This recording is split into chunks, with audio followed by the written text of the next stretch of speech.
Welcome to Capital City News, your connection to Salt Lake City government. I'm your host, Poonam Kumar. For our interview this week, we'll be talking to the city's transportation director about protected bike lanes, and our History Minute is about the great Lord Elkington. But before we get to that, let's check out what's been going on with our legislative update. The council has wrapped up the new city budget and would like the administration to further study in the coming months how Pioneer Park should be managed, how police department resources can increase communication with the community, and options for partnering with other organizations to share some of the city's fleet needs. The next council meeting is on July 21st. Mayor Becker has named Mike Brown as the interim police chief.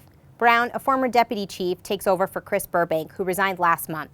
The mayor, at a later date, will present to the city council the name of the permanent replacement for the chief's position. The Utah Arts Festival was in full swing this year, bringing music, art, and culture to downtown. The four-day festival focused on creative endeavors from local artists and traveling exhibits. The mayor also awarded his annual Artist Awards.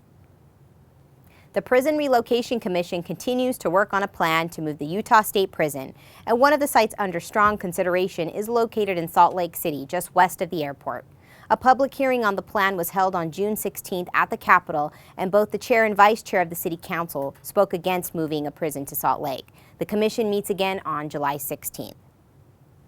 You spoke, the city listened. View the results from the Parks, Trails, and Open Space Initiative public engagement effort and the public online telephone survey at ouroutdoorslc.com.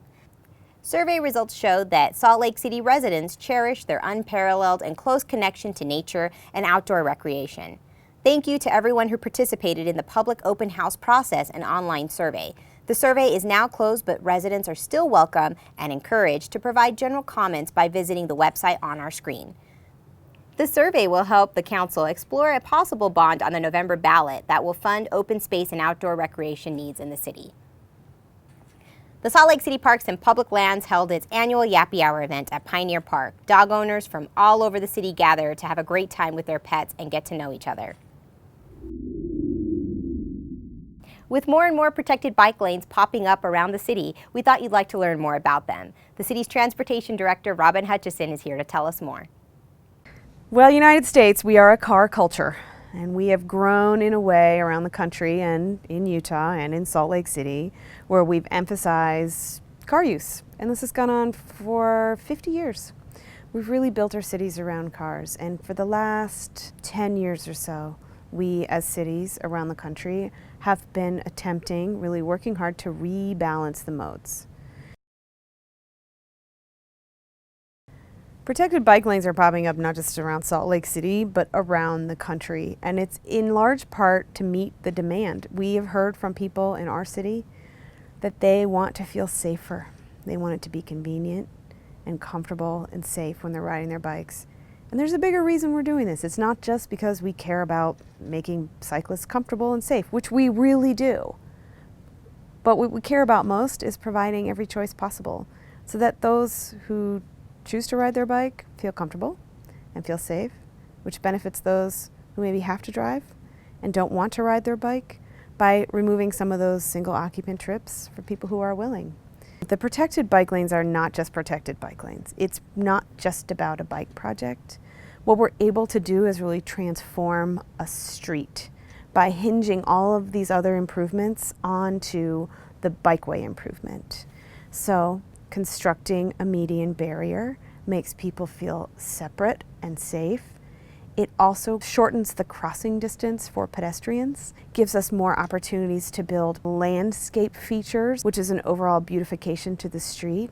And then we also have included art in each one of these projects, really community-based art projects that just add another layer of enhancement to the street. Sometimes when we build new things, it's hard to make the adjustment. 300 South was our very first one, and we high level of design, a high level of outreach, and people are still getting used to it. But one thing we do very well is we adapt to what we're hearing. So we're already making a few changes on 300 South to make it better for everybody using the street, and we're incorporating that in all of our future projects on 200 West and anything else that we'll do down the road for protected bike lanes. And now it's time for our History Minute. In the early 1900s, Salt Lake City was home to a variety of fraternal organizations, from the Oddfellows to the Benevolent Protectors of Elk. In 1901, the Elks, who had their lodge on East Temple Street, were given the gift of a 2-year-old elk named Lord Elkington by one C.T. Woodall of Idaho Springs. Since their lodge couldn't accommodate the majestic animal, he was set loose at Liberty Park and lived there for the remainder of his days.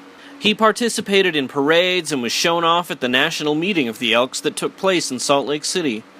The Elks had planned on purchasing a mate for Lord Elkington and populating Liberty Park with an entire herd, but that plan ended when one day, when approaching the pond for a drink of water, Lord Elkington collapsed and died.